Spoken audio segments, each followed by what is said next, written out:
মুরব্বী মুরব্বী আসসালামু আলাইকুম। জিমাইতেছেন গে? সমস্যা কি? কানে কানে বলেন, আমার একটু কানে সমস্যা তো, একটু কানে কানে বলেন। ও হ্যাঁ, বুঝছি বুঝছি। মানে ছেলে ক্লাস এই 8 থেকে বা 9 উঠবে, কোন বিষয় নিয়ে পড়লে ভালো হয় এটা জানতে চাচ্ছেন।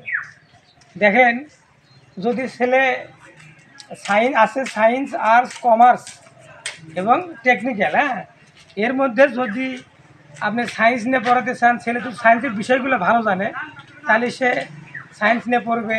সায়েন্স নিয়ে পড়লে ডাক্তার ইঞ্জিনিয়ার হওয়া যায়, প্লাস শোনেন শোনেন আরও অন্যান্য যে বিষয়গুলো আছে সেগুলো সে হতে পারবে। সায়েন্স নিয়ে পড়লে একটু খরচটা একটু বেশি, হ্যাঁ, খরচটা একটু বেশি। আর যদি আর্টস নিয়ে পড়ান, হ্যাঁ, আর্টস নিয়ে পড়লে খরচটা একটু কম। ডাক্তার ইঞ্জিনিয়ার বাদে বাকি যে চাকরিগুলো সে সবই করতে পারবে আর্টসে, কোনো সমস্যা নাই, একটু সহজ, আর্টসের বিষয়টা একটু সহজ। আর যদি কমার্স নিয়ে পড়াতে চান, কমার্স নিয়ে পড়লে হিসাব শাখায় চাকরি করতে পারবে, যে কোনো প্রতিষ্ঠানে হিসাব শাখা আছে, চাকরি করতে পারবে।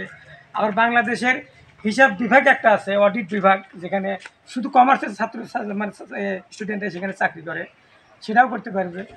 হ্যাঁ, এটাও মানে পড়া সহজ, কঠিন কিছু না, এটাও করাতে পারবেন। আর হলো একটা আছে টেকনিক্যাল বিষয়গুলো, বিভিন্ন প্রতিষ্ঠানে কারিগরি লোকজন নেয়, সেখানে সে চাকরি করতে পারবে। এখন কোন বিষয় ভালো বোঝে, হ্যাঁ, তার উপর পড়াবেন। জোর করিয়া কোনো বিষয় তার উপর ধরাবেন না। সায়েন্স পড়ুক, আর্টস পড়ুক, কমার্স পড়ুক, যেটাই পড়ুক, হ্যাঁ, জোর করে পড়াবেন না। মন্ত্রী ঠিক, মুরব্বী ঠিক আছে, মুরব্বী ঠিক আছে।